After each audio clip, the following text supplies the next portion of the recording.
నాదర్గుల్ భూములు కొన్న కంపెనీలతో మా ఫ్యామిలీకి సంబంధం లేదన్నారు మంత్రి పొంగులేటి. వట్టినాగులపల్లిలో పోలీసులు కేసులు పెడితే తాము ఇన్వాల్వ్ కాలేదని క్లారిటీ ఇచ్చారు. అయితే మంత్రి కమెంట్స్ కి మాటకి మాట కౌంటర్ ఇచ్చారు బీఆర్ఎస్ నేత ఆర్ఎస్ ప్రవీణ్.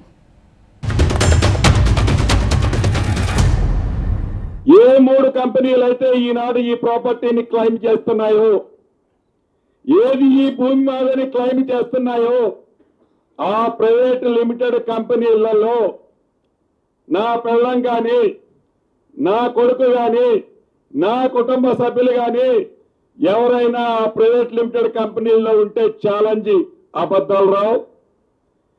ఏదో మ్యాటర్ తీసుకొచ్చి ఎక్కడదో అవుట్డేటెడ్ కేసు తీసుకొచ్చి ఆ అవుట్డేటెడ్ కేసుని ఇదిగో అని ఒక అబద్ధాన్ని పేపర్ చూపించినట్టు చిత్రీకరించొద్దు, ఖబర్దార్ అని ఈ వేదిక ద్వారా తెలియజేస్తున్నాను. AQ Square లో one of the directors is Crystal Mansions private limited. ఆ క్రిస్టల్ మ్యాన్షన్స్ ప్రైవేట్ లిమిటెడ్లో one of the directors is Ponguleti Harsha Reddy. ఇక్కడే ఉంది శ్రీనివాసరెడ్డి గారు, మీరు ఇది చూపించాల్సింది, ఈరోజు ఈ బోర్డులన్నీ చూపించాల్సింది, మీరు ఎందుకు చూపించలేదు? ఆ మెట్రోకి సంబంధించిన సేంద్రైజ్ అనేది HRDCL ఏవైతే రేడియల్ రోడ్లు ఫార్మేషన్ చేసే డిపార్ట్మెంట్లు వాళ్ళకి లెటర్ రాస్తారు. వాళ్ళు 2,77,00,000 కడతారు. మళ్ళీ 2 కోట్లకి నిన్ననో మొన్ననో మళ్ళీ కట్టినట్టున్నారు. అంటే రాఘవ కన్స్ట్రక్షన్ కి ఈ క్రషర్ కి సంబంధం ఏంది?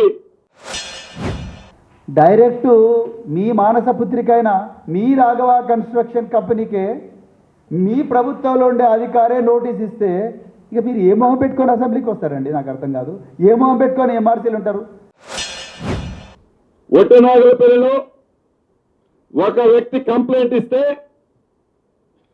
ఆ కంప్లైంట్ ఎవరి పేరైతే దాంట్లో రాశారో దాన్ని కూడా ప్రభుత్వంలో ఉన్న మీలాగా వాళ్ళ పేర్లు తీసేలా FIR చేసింది ఈ ప్రభుత్వం. దానికి నిదర్శనం మా చిత్తశుద్ధి.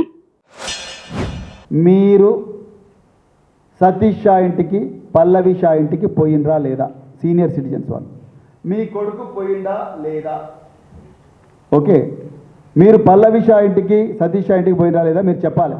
రెండవది, మీరు అన్నారు కామన్ మ్యాన్ కంప్లైంట్ ఇచ్చినామా FIR చేసినామని. బరాబర్ కామన్ మ్యాన్ కంప్లైంట్ ఇచ్చినా FIR చేసిండ్రు. కానీ FIR చేసిన హబీబుల్లాను ఎందుకు ట్రాన్స్ఫర్ చేసిండ్రు? భయపెట్టి ఇంకా అధికారంలో మేమే ఉన్నామని పరిపరి విధాలుగా ఆలోచిస్తూ ఇంకా అధికార దర్పాన్ని ప్రదర్శించాలని చూస్తే గజ్జి కుక్కకు పట్టిన కథే పట్టుద్ది.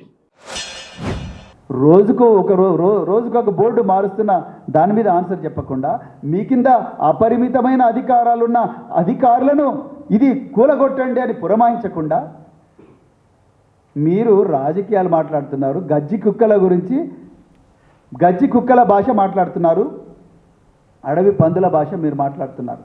మీకన్నా అవేనా?